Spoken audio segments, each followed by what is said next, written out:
This is Killer Queen by Queen. Make sure you've listened to the piece. There's a link for an appropriate YouTube video below this video. The score is with that recording. And there's also the link to the mind map. You should look at the mind map and listen to the music again after you have watched this particular video. So, melody. The text setting is mainly syllabic. That actually should come under this heading here, word setting and painting, or at least the word setting. So mainly syllabic. The backing vocals use a mixture of words and vocalization. Example bars 8 to 9 to the sound ooh, and bar 18 to the sound ba. The melody starts mostly conjunct with small leaps of a third or a fourth.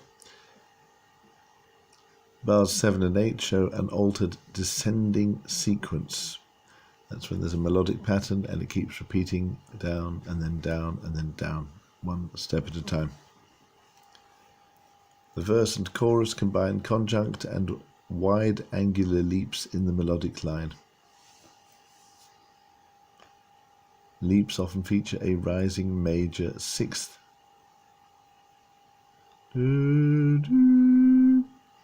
Example bars 6 to 7. And there are some exceptionally large leaps, such as an octave in bar 62. Look out for all these things when you listen to the music and look at the score. So mainly conjunct, initially small leaps, thirds and fourths, some wide leaps in the verse and chorus, rising major sixths or an octave, and there's a descending sequence, bars 7 and 8. We've had all that. Rhythm and meter. There's a moderate tempo with a dotted crotchet pulse of 112 beats per minute. Dotted crotchet, that means it's compound time, 1, 2, 3, 4, 1 and a 2 and a 3 and a 4. So the time signature is mainly 12/8, compound quadruple time, although it occasionally changes, as we will see in a minute. There's a swung feel, so not dun dun dun dun dun, but dum dum dum dum. It does occasionally insert a bar of 6/8, which is the effect of extending the phrase length. Every verse and chorus start with an anacrusis, that means an upbeat, and 1, 2, 3, rather than just 1, 2, 3, 4, and so on. Syncopation is frequent throughout, for example, bars 44 to 46, and there are triplets in bar 18. Dynamics, there's not much to be said about dynamics for now. Context, well, you can read this yourself if you want to. All I want to say is that it's shockingly immoral, and I don't know why it's on a GCSE syllabus, but there we are. Articulation, nothing particular to be said right now. Texture is mainly homophonic. Use of imitation, that means one part imitating another. Use of layering, more layers than there are performers because of the use of recording equipment. There's a 3-part texture during the guitar solo, and there's use of panning. We'll come on to that in a minute. For example, bars 42 to 43, and the backing vocals. And there's some antiphonal texture, example bars 67 to 68. That means when one set of players or performers on one side then imitate or at least answer another set of performers on the other side. Panning is when you make a signal go out, maybe out of the left speaker or the right speaker, or equally out of both. And if you have different parts panned in different ways, then you contribute to the stereo effect, so that it sounds as though one instrument's coming out of one speaker, another one out of the other, and then a third one perhaps coming straight at you, so to speak, in the middle which would mean an equal signal between the left and right speakers. Structure. Killer Queen is in verse-chorus form. Oh, look at that. So, verse-chorus 1. There's an instrumental. Verse-chorus 2. There's a guitar solo. Verse-chorus 3. And then there's an outro.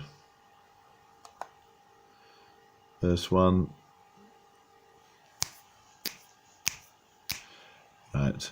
Unusual start with 6 finger clicks which are heard throughout, leading into verse 1. Melody starts on the upbeat. That's called an anacrusis. The voice is accompanied by short detached chords played by the piano before the bass and drums enter at the end of bar 6. Listen out for these when you listen to the recording. It's tonally unstable, which means it opens in one key, in this case C minor, but then quickly shifts to others.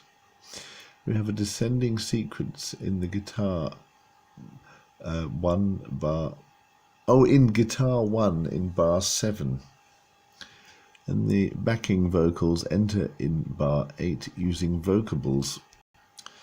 Vocables are syllables that are sung that don't mean anything. Bar 11, lead vocal uses falsetto. So instead of singing down there, they go doo, doo, up high like that. The first phrase is 4 bars in length, however the second phrase has been extended by the addition of a 6/8 bar, bar 10 to 5 bars in length. We talked about that before. That was verse 1, now chorus 1. While the chorus is 8 bars in length, the phrasing is 5 bars plus 3 bars. Having apparently cadenced into B flat major, the key moves to D minor, then C major before shifting in parallels to a circle of fifths, then another slide to B flat. A circle of fifths, of course, is E flat, A flat, D, G, C, F, B flat, E flat, or something equivalent in this piece. Lead and backing vocals sing together in harmony, creating a 4-part texture. Backing vocals use vocables. We have that in the verse. Portamento slide on the word queen, do, in bar 15. Change of EQ, we'll look at that in a minute. And addition of flanger on laser beam, the words laser beam, bar 17. Backing vocals have stabs in bar 18. Listen to the music and look at the score to understand fully what this means. EQ is short for equalization, which is all about controlling and, if necessary, changing the balance of frequencies that make up a particular sound. A flanger is something that does flanging, which is an audio effect produced by mixing 2 identical signals together with one signal slightly delayed by a small and gradually changing period. It's that change that creates the interesting effect. Right, then there's the instrumental. Guitar 1 and 3 play in thirds using slides and vibrato. Verse 2 as verse 1 with the addition of 4-part backing vocals, bar 31. Drums enter early with a drum roll together with guitar 2. As before, bars 31 to 33 has an inner chromatic descending pattern. Main vocal uses spoken text for dramatic effect, bar 38, and the bass guitar develops its line from verse 1 using pentatonic and chromatic scales, bars 37 and 38. Pentatonic is 5 notes, chromatic is using all the possible notes, so like on the piano that would be black and white notes together. Chorus 2, just like chorus 1, however the chorus has been cut short using the first 5-bar phrase leading directly to the guitar solo. Yes, you can read all that. You can also read about verse 3 and chorus 3.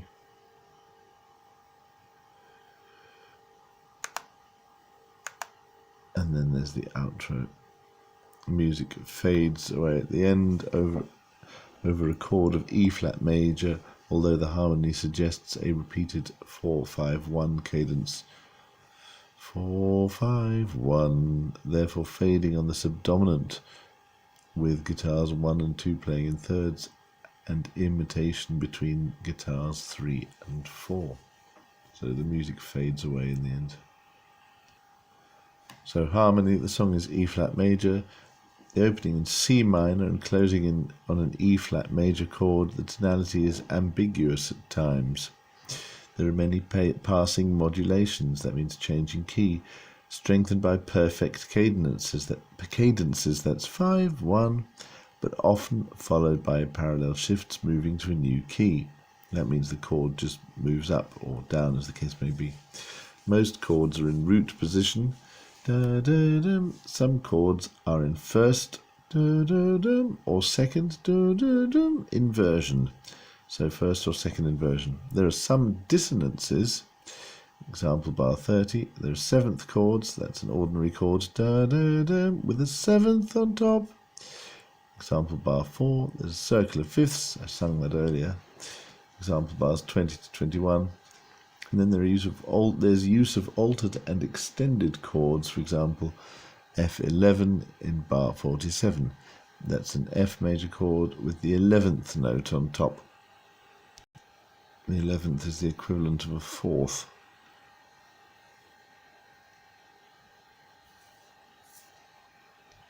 And there's a pedal used in bars 27 to 30. Right, instrumentation. Well, first the vocal part is performed by Freddie Mercury and is a high male voice, tenor. Killer Queen uses lead and backing vocals, piano overdub with a honky-tonk jangle piano, 4 electric guitars, bass guitar and drum kit. Guitars and vocals are overdubbed to create a richer colour. The guitars use techniques such as slides, bends, pull-offs and vibrato. The song uses plenty of recording techniques and effects, including multi-tracking, that means lots of layers of recorded tracks.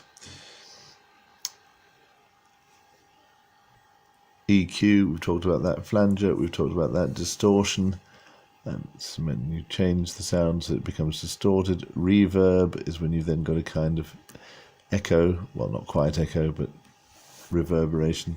Wah-wah. Panning, we talked about, and overdubbing is when you record over the top of something. Talked about the backing vocals already. Mixture of words and vocalization, ooh and bar. And we've probably mentioned already that for word setting that the text is mainly syllabic.